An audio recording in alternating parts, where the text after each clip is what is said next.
Over a year ago, I had a 2-month-long affair with a friend of a friend, 30-year-old woman, that started when my wife was 6 months pregnant. I knew what I was doing was wrong, but I was so tired of my wife's mood swings that I didn't care at the time. She took all her frustrations out on me, and instead of doing anything to help her, I cheated on her. I ended it after my affair partner insisted I go on a trip with her the week my son was due, and she wasn't taking no for an answer. I realized that I was throwing my marriage away for a woman who thought I would choose the birth of my son over her. So I ended it. I couldn't handle the guilt and confessed to my wife. She was heartbroken and asked if there was any evidence. There was, so I showed her everything. Every text, video, photo, call log, anything she wanted to see. She was heartbroken, to say the least. She stayed with her sister for 2 weeks, then decided to stay with me. But we had to start attending couples therapy. I agreed, and our communication and trust improved. After our son was born, it got better. While those areas improved, our intimacy life did not. We didn't make love for 5 months after I confessed my affair, and she rejected all my advances. I thought it was just pregnancy and postpartum hormones. But when we were intimate, she would close her eyes. The first time she did, I asked her to open them, but she just started crying. She stopped me, cried, and then went to bed. This happened multiple times, and each time she would either close her eyes, cry, or both. I begged her to tell me why she kept crying and even brought it up in therapy, but she said that she just gets so stressed that she starts crying. I asked if intimacy makes her stressed, and she said no. I asked if I make her stressed, and she said no. I asked if thinking about my affair made her stressed, and she said no. She says that she's stressed over everything, and it comes out when we have intimacy. I then asked why she closed her eyes, and she said she always did that. During intimacy, she didn't. I kept persisting, but she got overwhelmed and started crying, so I dropped it. The therapist suggested trying a different approach when I wanted to be intimate. I started cleaning up around the house, doing chores for her, and taking my son when she seemed stressed. When we went to bed the first night I tried it, I cuddled her for 30 minutes before making a move. I got through foreplay without her closing her eyes, and she kept them closed when it came to penetration. As much as I wanted to, I didn't ask her to open them because she seemed to be enjoying herself, and I didn't want her to start crying. When I finished, she left the bed to go to the bathroom, and I could hear her crying. She locked the door and was in there for 30 minutes. I heard her crying the entire time. She wouldn't let me in, and when she finally opened the door, she had washed her face and pretended to be okay. This has been our routine for a year now. We have intimacy, we finish. She cries in the bathroom for 20, 30 minutes, and then pretends she's okay. Or she cries during intimacy, and we have to stop. Sometimes we can talk, and it's great, and sometimes I bring it up, and she completely shuts down. She won't talk to me, won't sleep with me, and will barely even look at me for days when she shuts down. I don't know what to do anymore. I think I ruined my marriage by cheating, and I am desperate to get it back to the way it was. The last time we had intimacy without her crying was right before she found out about the affair. The therapist keeps saying that we have to keep trying and that eventually she will get over the crying. I've asked her why she keeps crying, and she just says she can't control herself. This hurts me a lot because I really love her, and all I want to do is make her happy. I want to know if there's any way for me to fix this, and if I can't, I want to know if there's a way to make her feel comfortable enough to not cry during or after intimacy, if that makes sense. Edit update. I've been trying to post an update, but Reddit keeps taking it down, so I'll give a summary. I spoke to my wife, and she said that she cries and closes her eyes because she thinks about my affair. She saw videos, she asked to see them when I confessed, and thought she would never be able to compare. I reassured her that she's the love of my life, and she doesn't need to feel insecure. She said she didn't want a divorce, and we're both going to start individual therapy and find another couples counselor once we get settled. We established some rules, and we're only going to be intimate when she initiates. And she has to be 100% sure she's ready and in the right mindset when initiating. I'm going to start helping out with chores and cook at least 3 times a week. The next day, I took her shopping and spoiled her. She was so happy it made my heart hurt. We went out to dinner, and when we got home, I ran her a bath. I put my son to bed while she was bathing, and when she got out, we watched a movie together. She fell asleep in my arms, and it was really nice. Trust is earned, not gained. So it's going to take a bit for her to trust me again, but I'm willing to wait as long as it takes. I love this woman to death, and I never want to hurt her again. And thank you to everyone who commented. It was a real eye-opener. Now, for a few comments before the update. Comment 1. I'm going to be mom for a minute here. Did your parents never explain that anything other than enthusiastic consent is a no? If she's shaking and crying as you're trying to have intimacy, it's not consensual. She's not only reeling with the trauma of you betraying her trust in your marriage, she's reeling that you're ignoring the fact she's traumatized and effectively violating her repeatedly. Unless it's an enthusiastic yes, it's a no. There is no working through it with your weenie here. She's got to work through all her emotions and feelings and trauma away before you get your weenie wet again. Period. If you can't handle that, break up with her. Comment 2. You are sexually assaulting your wife. She cries because she is disgusted and disappointed in you.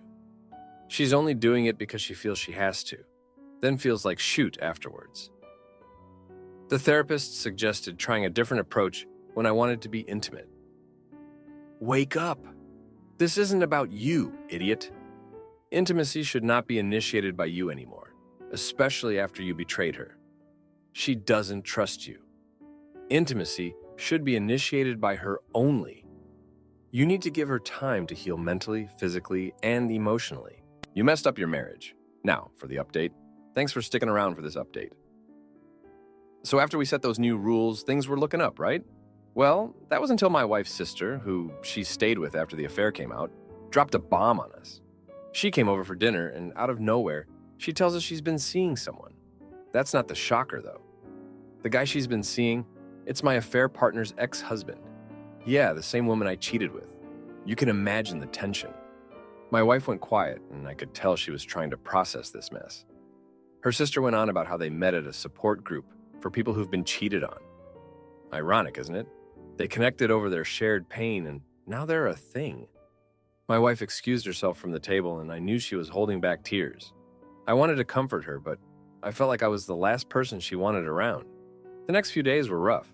My wife was distant, and I couldn't blame her. Her sister dating that guy, it was like the affair was thrown back in her face. I tried to talk to her, but she shut me down every time. It was like we were back to square one. Then, her sister's new boyfriend wanted to meet us.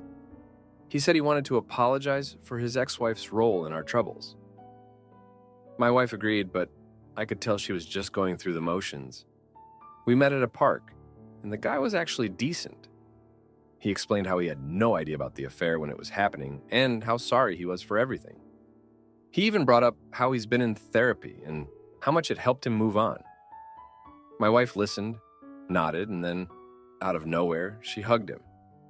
She said she forgave him, and I could see the relief on his face. But when we got home, she broke down. She said she felt like she had to forgive him to move on, but it was eating her up inside. I held her, feeling helpless and guilty all over again. After that, things got a bit better. My wife started initiating intimacy more, and there were fewer tears. I thought we were finally getting past it all. But then, one night, after we were both satisfied and lying in bed, she whispered something that chilled me to the bone. She said she sometimes imagines it's him, the ex-husband, when we're together. She said it's the only way she doesn't cry. I didn't know what to say. I just held her tighter, thinking this was some twisted step towards healing. We're still going to therapy, and I'm doing everything I can to make things right. But knowing that she has to think of another man to be with me, it's a tough pill to swallow. I tell myself it's just a phase, that we'll get through this. But deep down, I'm scared this is our new normal. And thanks for reading this. It's been a rough ride. My son hides his secret child from an affair.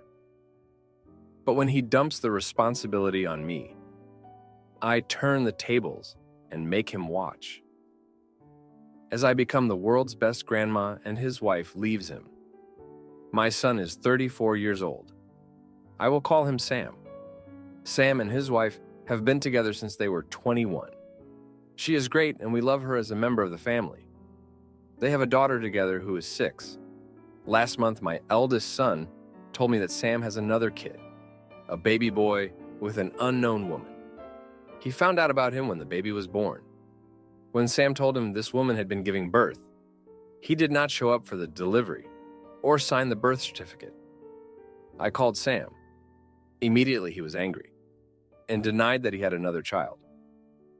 After arguing with me, he finally confirmed what I had heard.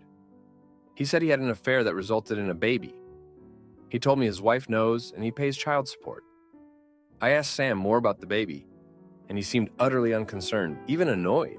He refused to tell me his birthday or his exact age, saying he is somewhere around 1 year old. I don't know. He wouldn't even tell me his name.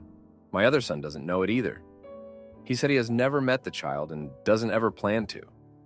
He said a lot of heartless things that I could not believe, that as far as he is concerned, he has one child. He said he never wanted the kid. He only called him the kid, or her son. And since he made that clear to the mother from the beginning, he felt he had a right to opt to not be in his life. He told me I was disrespectful to his wife to not let it go. When I asked him why he doesn't care about this baby, he said he never wanted him and wishes he didn't exist. I hung up furious and devastated. I have a grandchild out in the world and am powerless in finding out anything about him until he is old enough to seek us out. My husband was on my side at first, but after seeing how Sam refuses to engage at all, has backed off. He said it is not worth upsetting Sam over and risking our relationship with Sam's daughter. It seems like no one other than me cares. I'm upset enough with Sam that if I didn't want to be involved in my granddaughter's life, I would stop talking to him. I can't believe I raised someone so cold to his own child. I am sad thinking about my grandson out in the world without a father, and how I will never know him unless Sam changes his mind. I may never get to meet him. It also has made me question the character of not only Sam, but my daughter-in-law, who is happy with Sam acting like his own son, doesn't exist to forgive his affair. What should I do about this? Is there anything that I can do? How can I find my grandson? Edit. I am shocked by the replies. I do not understand why I am being vilified and insulted for wanting to know my grandson. I don't even know if he is in a safe, loving environment. I don't care what anyone says. I care about him. I see that I have no good options here, but I don't think I am wrong for my feelings. My son is the one who messed up, not me. Now, for a few comments before the update. Comment 1. If I were Sam's wife, I'd be extremely upset, devastated. You were trying to bring his affair partner into the family, because you can't bring a child into the family without its mother. Their marriage is already shaky. She hasn't completely forgiven him, even if she says she has, to outsiders. She's suspicious every single day, as all people who have been cheated on are. Are you willing to be the straw that breaks the camel's back for this woman? If you do find this child, keep it to yourself for now. Comment 2. Stop. I am the child of a father who wanted nothing to do with me. I grew up without knowing him. Only met him twice in my life, and those times were traumatic.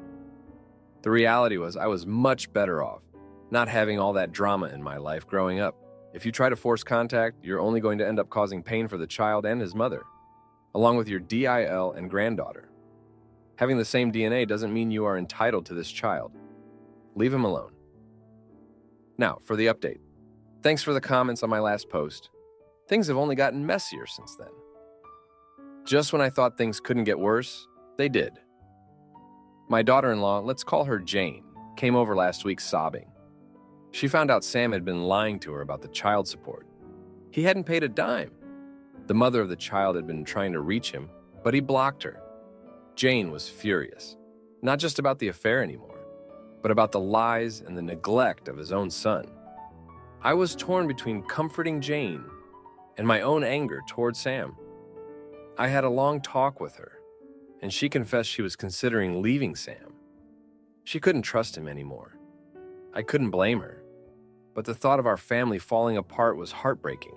Meanwhile, my husband had been doing some digging. He found out the mother of Sam's son worked at a local grocery store. Without telling me, he went to see her. He came back with a photo of my grandson. He's got Sam's eyes, no doubt about it. My husband said the mother was struggling, but she was a fighter, doing her best for their son. I couldn't sleep that night. The next day, I made a decision that changed everything. I went to the grocery store. I introduced myself to the mother. She was wary at first, but when I started crying, she softened. We talked for a long time. I promised to help her, to be there for my grandson. But when Sam found out, he exploded. He accused me of betrayal, of siding with a stranger over him. He said I had no right to interfere. Jane was caught in the middle, and it was the last straw for her. She left him, taking their daughter with her. Sam blamed me for everything. He cut me off, said I'd never see my granddaughter again. My husband said I'd gone too far, that I should have left things alone. But how could I? That baby is my blood too. Now I'm left with a broken family and a son who won't speak to me. I see my grandson, yes, but at what cost? I'm helping the mother with child support, but my heart aches for my granddaughter and for the son I thought I knew. Thanks for reading. My wife criticizes me at a bar and sides with our therapist. So I plan a surprise party where her secrets spill and I serve divorce papers as the grand finale. My wife and I had a long talk about this, and she said she was so embarrassed and angry that her friend left the bar, that she said she was going to divorce me for my upcoming birthday. Her saying that was totally unexpected, and it crushed me. So we decided to see a couples therapist. The therapist said I shouldn't expect my wife to support me because she just isn't that type of person, and I would always be let down if I expected that. My wife admitted she fantasizes about divorcing me when we argue, and the therapist said that was acceptable, as long as she didn't actually do it.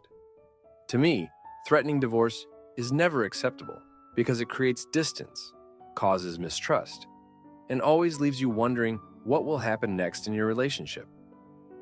Maybe this just explains why she acted the way she did. I, a 40-year-old female, was out with my 50-year-old wife and 3 of her friends at a bar/restaurant. We were sitting at a table, but had to go to the bar for service. So I went up first and was waiting behind a couple at the bar. Then this man came up, recognized the couple, and shoved me out of the way so he could hug them and say hi. Now, he didn't just bump into me. He knocked me off balance, and I didn't appreciate him being physical. I said a few choice words, but then the couple got involved and they were all being aggressive. I just got the drinks, got back to the table, and everything was fine. My issue isn't with those 3 idiots. It's with my wife who saw the whole thing, and not only refused to walk over to make sure I was okay, but actually scolded me in front of the people we were with for saying something in the first place. This man who was with us actually ran out of the door while everything was happening. I don't know if he was scared or what, but my wife was really upset about that because she said I made him leave. I don't know if my wife and her friends were scared or worried or what. We live in a small town, just like Mayberry, but I'm from a bigger city, so witnessing small altercations doesn't bother me. But they were all acting like it was a scene out of The Wire, even though things never escalated. No one got kicked out, the police weren't called, etc. I wish my wife would have at least come to stand with me, just to make sure I was okay, or at the very least, if you're not going to support me, just stay out of it altogether. And I don't understand why she was so angry about her friend that left us. Why would you want to be friends with someone like that? The worst thing was her criticizing me when it was over. She said I embarrassed her, but to me, they should have been the embarrassed ones. You see a friend in a situation and do nothing? I don't think you should let it go if someone is that disrespectful. But maybe I'm wrong and you're supposed to just ignore it. Also, maybe I shouldn't expect my wife to support me, since I was the one who said something initially. Was it acceptable for her to not support me, and was I right to speak up for myself? Now, for a few comments before the update. Comment 1. I see no issue with making a comment for being pushed, but I wouldn't expect anything more after. If I got pushed in the moment like that, I'd probably make a joke about it and be done. If I work it well enough, I might get a free beer from the guy. Not sure why your wife would be embarrassed when someone shoved you. That's dumb. Comment 2. Not sure why these comments are acting like you got into a full bar fight. I don't think you did anything wrong in saying something to the pusher. Your wife can think it was wrong, but still check on you. Maybe don't expect her to jump into the disagreement, but admonishing you publicly wasn't the right thing to do on her part. Now, for the update. Thanks for sticking around after that last update. So, after the whole bar incident, things just spiraled. My wife's birthday was coming up, and I thought maybe we could smooth things over. I planned this big surprise party. Invited all her friends, the ones from the bar, and some others. And I thought it would show her that I cared, you know? But man, did that backfire. Turns out one of her friends, let's call her S, had been going through a rough patch with her husband. And guess who she decided to confide in? My wife. Now, I didn't know any of this, but apparently, S's husband had been caught cheating. The whole town was buzzing, but I was out of the loop. So, at the party, S's husband shows up uninvited, begging for forgiveness, making this huge scene. It was like watching a car crash in slow motion. My wife, she's looking at me like it's my fault. Like I should have known better than to invite everyone without screening them first. The party ended with S in tears, her husband getting a drink thrown in his face, and my wife telling me I ruined her birthday. But wait, it gets worse. The next day, my wife's phone is blowing up with messages. She's ignoring them, but I can tell something's off. I finally get a look, and it's from S, saying she's leaving her husband and thanking my wife for her support. My wife, she's been helping S plan this escape for weeks, and she never mentioned a word to me. Now I'm thinking, if she can keep something like that from me, what else is she hiding? I start to question everything. Our trust, it's like a glass that's been shattered. You can't just put it back together. In the middle of all this, the guy who ran out of the bar that night, he comes over to apologize, says he was dealing with his own stuff and panicked. He's got this whole sob story about his anxiety and how he's been feeling isolated. My wife, she's eating it up, telling him it's all water under the bridge. But I can't shake the feeling that she's more forgiving of him than she is of me. And then, the bombshell. My wife tells me she's been thinking about taking a job offer in another state. Says it's a fresh start, a way to get away from all the drama here. I'm floored. This is the first I'm hearing about it. And she's talking like it's a done deal. She says it's not about us, but how can it not be? I'm left wondering if this is her way of escaping, not just from the town, but from our marriage. It feels like she's got one foot out the door, and I'm just supposed to smile and go along with it. I don't want to move, but I don't want to lose her either. It's like I'm in a tough situation. So here I am, trying to pick up the pieces of my marriage, while my wife is planning her great escape. And the worst part? I'm starting to think that maybe this is what she wanted all along. A way out. And I'm just now seeing it. Thanks for reading. If you like this video, you'll probably like these too. Also, while you're here, please consider subscribing. It's your support that keeps this channel alive and allows me to make better and longer videos. Have a great day.